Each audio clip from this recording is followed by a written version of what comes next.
ساری تعریف و ثنا اللہ ہی کے لیے ہے جو بہت ہی باریک بین اور ہر چیز کی خبر رکھنے والا ہے، جو ہر چیز کا خالق ہے اور ہر چیز پر قادر ہے۔ آسمانوں اور زمین اور ان دونوں کے درمیان کی ہر چیز اسی کی ملکیت ہے اور اسی کی طرف پلٹ کے جانا ہے۔ اس کے علاوہ کوئی معبود برحق نہیں ہے اور اس کے ماں سوا ہمارا کوئی رب نہیں ہے۔ وہی ہمارا مولا اور مالک ہے، بس وہ کتنا بہتر مولا اور مالک اور کتنا بہتر مددگار ہے۔ میں گواہی دیتا ہوں کہ اللہ کے علاوہ کوئی معبود برحق نہیں ہے، وہ اکیلا ہے، اس کا کوئی ہمسر نہیں ہے، اور میں گواہی دیتا ہوں کہ محمد علیہ السلام اللہ کے بندے اور اس کے رسول ہیں اور اس کے برگزیدہ بندے اور خلیل ہیں، اور اس کے مخلوق کے سب سے بہتر و افضل شخص ہیں، جنہوں نے ہم کو واضح حق کی دعوت دی اور ہمیں ہر قسم کی پھیلنے والی بدی اور برائی سے ڈرایا، اور ہم کو ایک روشن شاہراہ پر چھوڑا جس کی رات بھی دن کی طرح ہے۔ جس نے اس کو چھوڑا وہ ہلاک و برباد ہوا۔ چنانچہ اللہ کی رحمتیں اور سلامتی نازل ہوں آپ پر اور آپ کے پاکیزہ و نیک گھر والوں پر اور آپ کی بیویوں پر جو تمام مسلمانوں کی مائیں ہیں، اور آپ کے صحابیوں پر اور تابعین پر اور ان پر جو ان کے قیامت کے دن تک احسان کے ساتھ اجتماع کرنے والے ہیں، اور ان سب پر بہت زیادہ سلامتی ہو۔ ثنا و درود کے بعد اے لوگو جان لیجئے کہ بہترین کلام اور بات اللہ سبحانہ تعالیٰ کی کتاب ہے، اور بہترین سلوک و کردار محمد صلی اللہ علیہ وسلم کا سلوک و کردار ہے، اور دین میں بدترین امر نئی ایجاد کردہ چیزیں ہیں، اور ہر نئی ایجاد کردہ چیز بدعت ہے۔ اور سن لیجئے کہ اللہ کا تقوی سب سے بہتر توشہ ہے اور سب سے افضل راہ ہے۔ اللہ کے بعد جس کے ذریعہ فتنوں سے محفوظ رہا جا سکتا ہے اور جس پر اعتماد کیا جا سکتا ہے، اور جس کی وصیت اللہ عز و جل نے اگلوں اور پچھلوں سب کو ایک طرح سے کی ہے۔ لہذا فرمایا تم سے پہلے جن کو ہم نے کتاب دی تھی انہیں بھی یہی نصیحت کی تھی، اور اب تم کو بھی یہی نصیحت کرتے ہیں کہ اللہ سے ڈرو۔ سورہ نساء آیت نمبر 131۔ بندگان الہی، یاد رکھیے کہ ایک سنجیدہ سماج وہ ہے جو اپنی تمام تر دینی، ثقافتی، فکری، سیاسی اور معاشی صلاحیتوں اور قوتوں کو استعمال میں لانے کی مکمل کوشش کرتا ہے تاکہ وہ بنا کسی کوتاہی، لاپرواہی یا ٹال مٹول کے اپنی استحکام، پائیداری، توازن اور وحدت و یکتانیت کی بنیادوں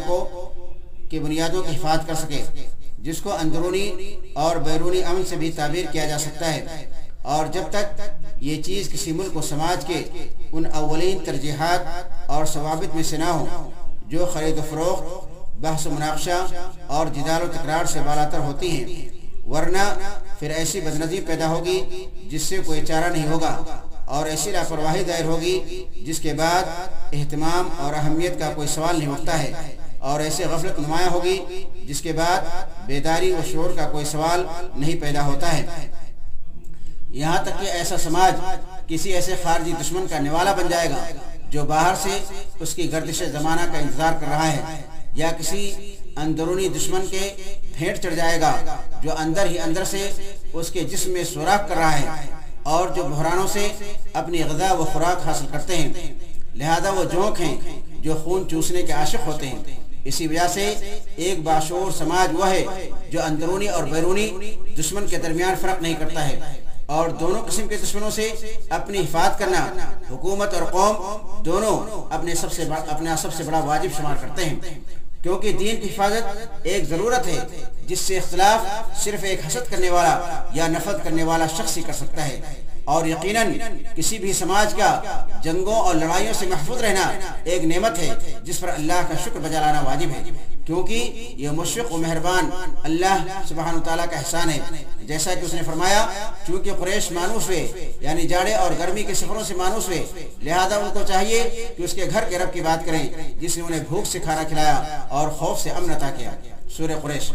اللہ کے بندوں، اسی وجہ سے اہل سنت والجماعت کا عقیدہ ہے کہ امام یعنی حاکم کا انتخاب اور تعین ضروری ہے جو ان کے حقوق کی نگہداشت کرے، ان کے دین کی حفاظت کرے اور ان کے دشمنوں سے ان کا دفاع کرے۔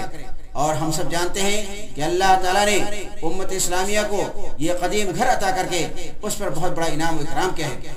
جس کی طرف لوگوں کے دل دور دراز مقام سے پیدل اور سوار مشتاق اور مائل ہوتے ہیں، اور وہ بلند ستونوں والا ہے، مضبوط عمارت والا ہے، زمان و مکان دونوں سے بلند تر اور دراز ہے، پھر بھی تاریخ کے دوران حاسدوں کی حسد اور تعمین کی طمع و لالچ سے محفوظ نہیں رہا، کیونکہ گاہے بگاہے اس کی طرف فساد و بگاڑ کے ہاتھ بڑھتے رہے، یہاں تک کہ اللہ سبحانہ وتعالیٰ نے اسلامی امت پر احسان کیا، اس نے ملک حرمین شریفین کی نگہداشت کی اور ان دونوں کی ہر طرح سے حمایت و حفاظت فرمائی، لیکن اس سے بعض دل حسد و کینہ کی وجہ سے غیظ و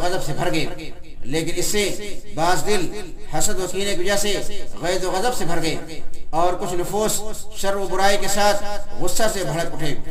جو تکلیفوں سے بےتاب ہو کر وقتاً فوقتاً چیختا پکارتا ہے، درا حالے کی وہ غصہ سے دھمکی دیتا ہے اور یہ طمع و حرص رکھتا ہے کہ حرمین شریفین کی رعایت اس امت کے لیے نہ ہو۔ الہی و رسول اللہ صلی اللہ علیہ وسلم کے مسرا یعنی بیت المقدس اور مسلمانوں کے قبلہ یعنی مکہ مکرمہ میں فساد بگاڑ اور عدم استحکام و ناپائیداری کا برا ارادہ رکھتا ہے۔ اس کینہ، حسد اور دھمکی کا نتیجہ تھا جبکہ انہوں نے 4 صدی ہجری میں حرمت والے مہینہ میں اللہ کے حرم کے تقدس کو پامال کیا، بنابری انہوں نے حاجیوں کے خون کو حلال سمجھا اور ان میں سے تقریباً 30,000 حاجیوں کا خون بہایا، جن میں سے بعض صفا و مروہ کی سعی کر رہے تھے۔ کعبہ کے دروازہ کو اکھاڑ لیا، اس کے غلاف کو اتار لیا اور حجر اسود کو اس کی جگہ سے نکال کے 22 سال تک اس کو غائب رکھا۔ یہی وجہ ہے کہ جب اس زمانہ کے فقہا حج عمرہ کے حکام کے بارے میں کتابیں لکھتے تھے تو اس میں تحریر فرماتے تھے کہ اگر حجر اسود موجود ہے تو اس کی طرف اشارہ کرنا مستحب ہے، یہاں تک کہ اللہ عز و جل نے اس کو اپنے فضل و کرم سے اس کی جگہ کی طرف واپس لوٹایا۔ اللہ کے بندو، یہ سب کچھ فرقہ واریت اور گروہ بندی کا نتیجہ تھا جس کا الزام مسلمانوں خصوصاً اہل حرمین پر ڈالا گیا، جبکہ مسلمان امت کبھی بھی فرقہ پرست اور گروہی عصبیت والے نہیں تھی، اور یہ ممکن بھی نہیں ہے کیونکہ یہ لوگ امت ہیں، کوئی جماعت یا فرقہ نہیں ہے۔ اور یقیناً ملک حرمین شریفین کو اللہ سبحانہ وتعالیٰ اس کی نگہبانی فرمائے، اپنی حکومت و قیادت سمیت اس کو اچھی طرح سے اپنی وہ ذمہ داری معلوم ہے جو اللہ سبحانہ وتعالیٰ نے اس کے اوپر مسلمانوں کے قبلہ اور نبی کی ہجرت گاہ کی حفاظت و دفاع کی ڈالی ہے، اور اس کو نبی کریم صلی اللہ علیہ وسلم کی اس قول کا بھی علم ہے جس میں آپ نے فرمایا ہے کہ دشمن سے ملاقات یعنی آمنا سامنا اور لڑائی کی تمنا مت کرو اور اللہ سے عافیت کا سوال کرو، لیکن جب تمہاری ان سے ملاقات یعنی آمنا سامنا ہو جائے تو صبر سے کام لو، اور اس کو یہ بھی پتا ہے کہ اس کے بہت سارے ہاتھ میں لگے ہوئے دشمن ہیں جن کا مقصد اس کو ذلیل کرنا، رسوا کرنا،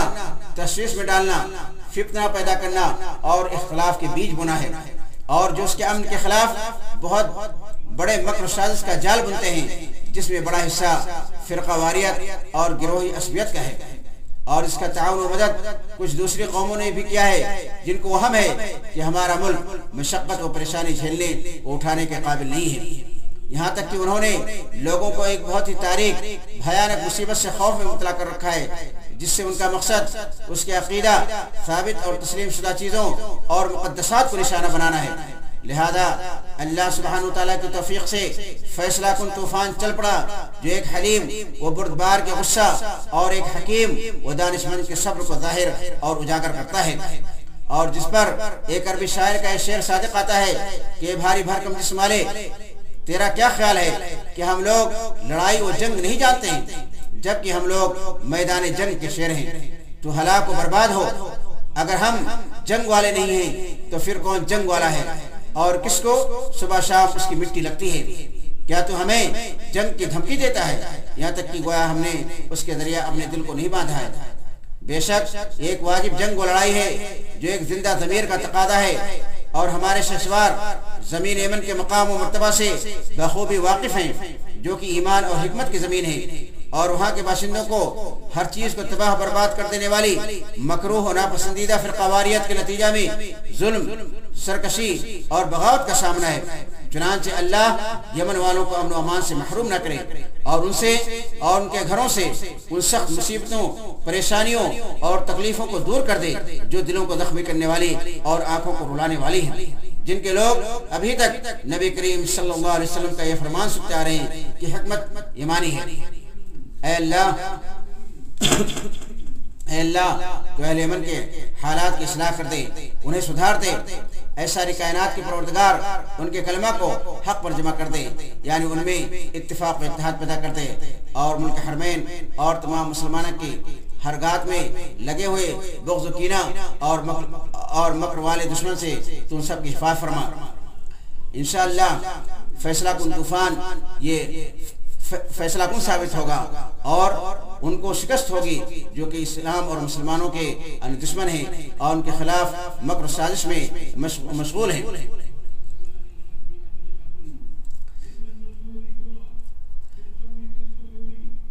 اور انشاءاللہ ہمارے تمام امن محافظین اور فوج اس ملک کی اور مقدسات اسلامیہ کی اور دوسری چیزوں کی حفاظت کرنے پر اچھی طرح سے قادر ہیں، اور انشاءاللہ اللہ سبحانہ وتعالیٰ کی مدد ان لوگوں کے ساتھ ہوگی۔ اے اللہ تو اہل یمن کے حالات کی اصلاح کر دے، انہیں سدھار دے اور تمام مسلمان ممالک کی حفاظت فرما۔ اے اللہ تو ملک حرمین شریفین کے ہر طرح کے شر اور برائی سے حفاظت فرما۔ اے اللہ تو مسلمانوں کو ایک کلمہ پر جمع کر دے۔ اے مسلمانوں جو ایمان لائے ہو، باطل پرستوں کے مقابلے میں پابندی سے دکھاؤ، صبر سے کام لو اور مورچہ بند ہو کر جہاد کے لیے تیار ہو، اللہ سے ڈرتے رہو تاکہ تم لوگ کامیاب ہو جاؤ۔ مجھے جو کہنا تو میں نے کہہ دیا، اگر یہ درست ہے تو اللہ سبحانہ وتعالیٰ کی طرف سے، اگر غلط ہے تو میری طرف سے اور شیطان کی طرف سے ہے۔ اے اللہ تو تمام مسلمانوں کو بخش دے، میں بھی اسی سے استغفار طلب کرتا ہوں، آپ لوگ اسے استغفار طلب کیجیے، بلا شبہ بخشنے والا مہربان ہے۔ اللہ کے احسان پر ساری تعریف و ثنا اسی کے لیے ہے، اور اس کی توفیق و احسان پر ہر طرح کا شکر اسی کے لیے ہے۔ اما بعد، یہ ذکر کیا جاتا ہے کہ حضرت عمر فاروق رضی اللہ تعالیٰ عنہ نے ایک بار حضرت عمر بن معدی کرب سے جنگ کے بارے میں پوچھا، تو ان کا جواب تھا کہ اس کا ذائقہ بہت ہی کڑوا ہوتا ہے جب جنگ چھڑ جاتی ہے۔ جس نے اس میں صبر کیا وہ کامیاب رہا، اور جس نے اس میں بزدلی دکھائی وہ تباہ برباد ہوا۔ اور جنگ کی مثال ایسی ہی ہے جیسا کہ شاعر کہتا ہے کہ جنگ ابتدا میں ایک خوبصورت جوان لڑکی کی طرح ہوتی ہے جو ہر جاہل و نادان کو اپنی زیب و زینت سے اپنی طرف کھینچتی اور لبھاتی ہے، یہاں تک کہ جب وہ بھڑک اٹھتی ہے اور اس کے شعلے بلند ہو جاتے ہیں تو وہ بنا کسی یار و دوست کے بوڑھی ہو کے پیٹ پھیر لیتی ہے، اس کی جوانی ڈھل جاتی ہے، اس کا رنگ اڑ جاتا ہے اور وہ مکمل طور سے بدل جاتی ہے، جس کو کوئی سونگنا اور بوسہ دینا بھی پسند نہیں کرتا ہے۔ اور بلا شبہ ملک حرمین شریفین اللہ سبحانہ وتعالیٰ اس کی حفاظت فرمائے، جب یہ جنگ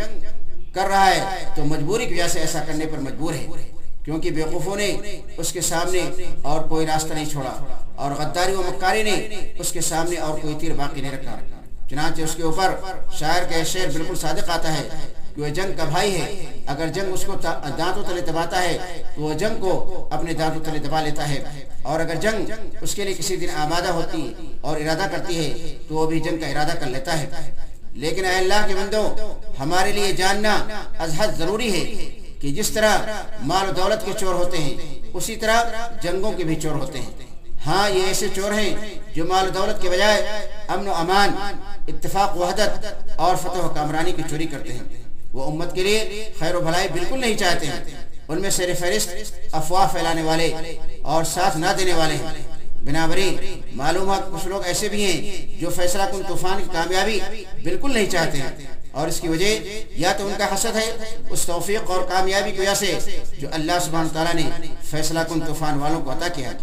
یا خفیہ اور مدفون کینہ و کپٹ ہے جو اندرونی اور بیرونی منافعوں کے آڑ لیتے ہوئے ان کے سینوں سے چپکے سے باہر آتا ہے، کیونکہ ملک حرمین شریفین اپنے عقیدہ اور عمل میں دوسروں کے نشانہ پر ہے، اور اگرچہ لڑائیاں اور جنگیں ایسی برائیاں ہیں جن سے کوئی چارہ کار نہیں ہے، لیکن حرمین شریفین کی حفاظت اور دفاع کے لیے جنگ کرنا ایک ایسی خیر و بھلائی ہے جو ضروری ہے۔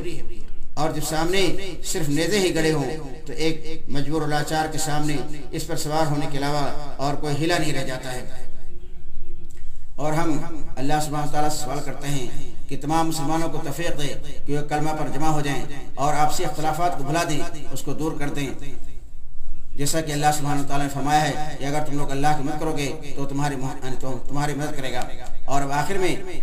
نبی کریم صلی اللہ علیہ وسلم پر درود و سلام بھیجیے، جیسا کہ اللہ سبحانہ تعالیٰ نے ہم سب کو اپنے قرآن مجید میں اس کا حکم دیا ہے۔ فرمایا کہ بلا شبہ اللہ سبحانہ تعالیٰ اور اس کے فرشتے نبی کریم صلی اللہ علیہ وسلم پر درود و سلام بھیجتے ہیں، لہذا اے مسلمانوں تم بھی اس پر درود و سلام بھیجو، کثرت سے درود و سلام بھیجو۔